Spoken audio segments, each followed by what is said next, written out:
Réparation à l'acétone. Donc du coup la pièce est cassée.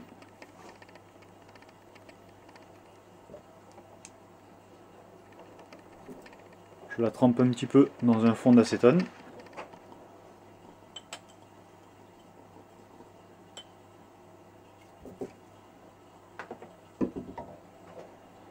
Et ensuite j'ajuste la pièce.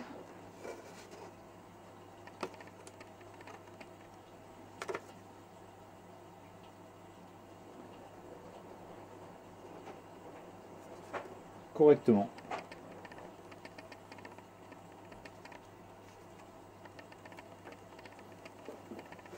On laisse l'acétone agir et après déjà on voit que la pièce tient, elle est pratiquement collée. Donc là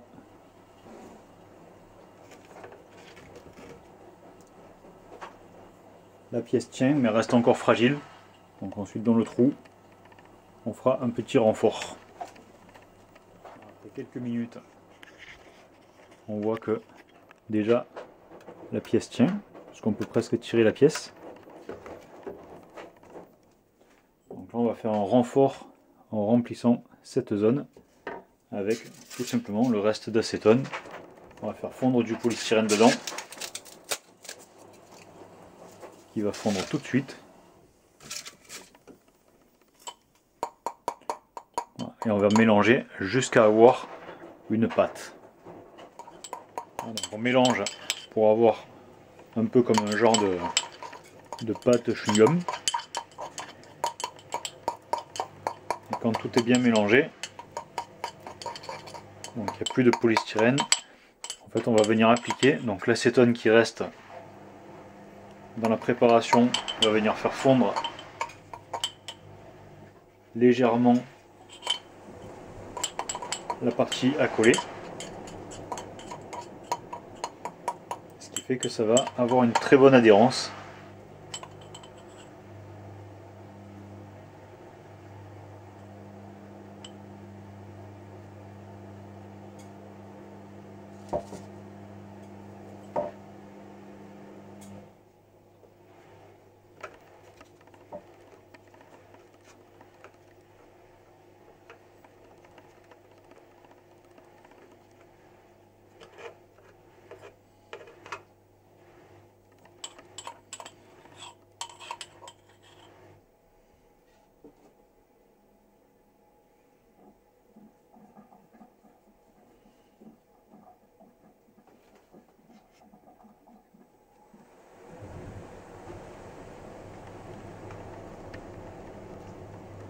Voilà, on bourre bien.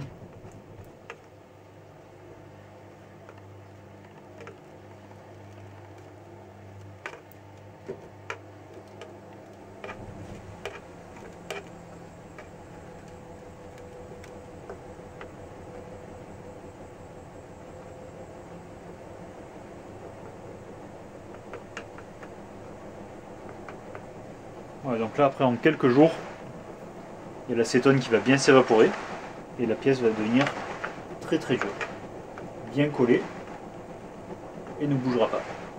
Là, je vais en profiter pour finir de combler le trou. Au moins ça me fera la réparation en même temps.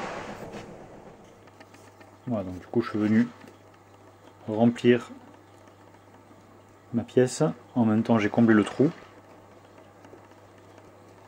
Là la pâte est devenue, elle est pratiquement plus collante. Donc l'acétone c'est déjà en bonne partie évaporé. Et on va laisser sécher pour que tout soit bien solide par la suite. Voilà, après le lendemain, après quelques bonnes heures de séchage, on voit que c'est devenu bien dur. La pâte ne bouge plus, est bien solide, on peut tirer dessus, ça ne bouge pas. Et de l'autre côté, le trou, donc j'avais mis un scotch.